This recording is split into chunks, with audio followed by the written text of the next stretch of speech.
part of this article that I didn't include that I was going to, and it's going to be a separate thing, was on liberation and mental illness, because of the frustration that I find also around a lot of these teachings that actually kind of dismiss that people have different starting points and different challenges. Exactly what you say, that it's just not, for 99.9% of people, it's not just a clicking of the fingers and then boom.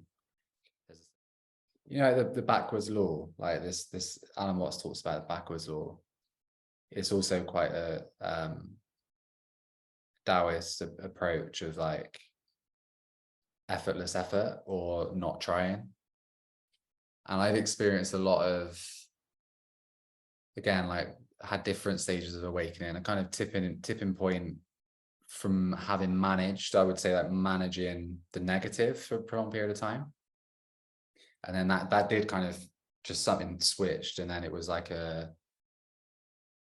the kind of sweetness of that and some really peaceful and a real shift, and a lot of the stuff which has stabilized, but a lot also that I would like to reconnect to on a deeper level. And I've noticed where I have attachment to that at times, and I kind of crave the return of that, which in itself is suffering. And I create suffering from my desire to live those experiences again is peculiar, but understandable, I think, as well. If you struggle with your mental health and then you have like an awakening experience, I feel like in that context, there's also a likelihood of attachment to those experiences as well. Speaking for myself, I mean, that's been the case. I've had to work on that.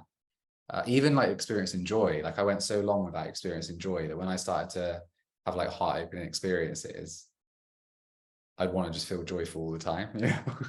That in terms of the oscillations and like what we mentioned, that for me is the biggest one. I think I feel connected and then disconnected, and it has very little to do with like how many people I'm seeing or what I'm doing, but so much to do with I don't know, it's interesting what you say, because there is that, you know, liberation as being like aware of, like that Eckhart Tolle quote, like aware that you're not the thinker and transcending thought.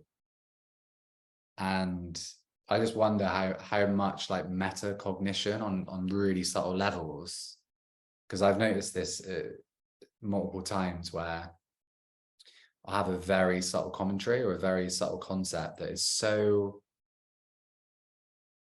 light to or kind of almost transparent that I don't really notice it, but it creates a thin veil between actual connection, which is like beyond that. But I might have a commentary of like, why don't I feel connected? Which is the thing stopping me from being connected. Or I'll be like what you mentioned in terms of like, why doesn't God care? It might be like, why do I not feel present? And I'll get stuck in that meta loop of, why do I not feel present? Am I not meditating enough? And like kind of just follow this stream of consciousness. And if that stream of consciousness gets me in a way that I forget I'm thinking. Exactly. It's like that you don't notice. And also the spiritual ego, the adaptation of that, of those thoughts convince you. Like I've had it where I've been in deep meditation and I suddenly become aware that I've got a thought that's like, oh wow, look how deep in meditation I am right now, you know. And that's exactly. And it's just like this metacognition that I'm like, oh, I'm not thinking at all right now. I'm just, look how like little thoughts I've got in my head. And, oh damn it, I've just done it again. Yeah, it's a really important topic. It makes me again think about this like liberation and mental illness. And I use that generally, but the word that keeps coming up for me is like equity. Like you say, there's a lot in those moments. There's a lot of effort that you have to do to get in control of it. And like say someone with it, if someone that has ADHD, they clearly have more work or more effort in terms of concentration in meditation than someone that doesn't.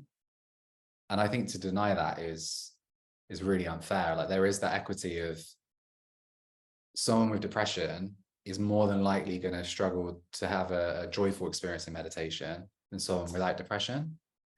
So I'm also playing with this idea of like the equity of liberation. And again, you mentioned like all the criteria and stuff going on, like what is it, what can help?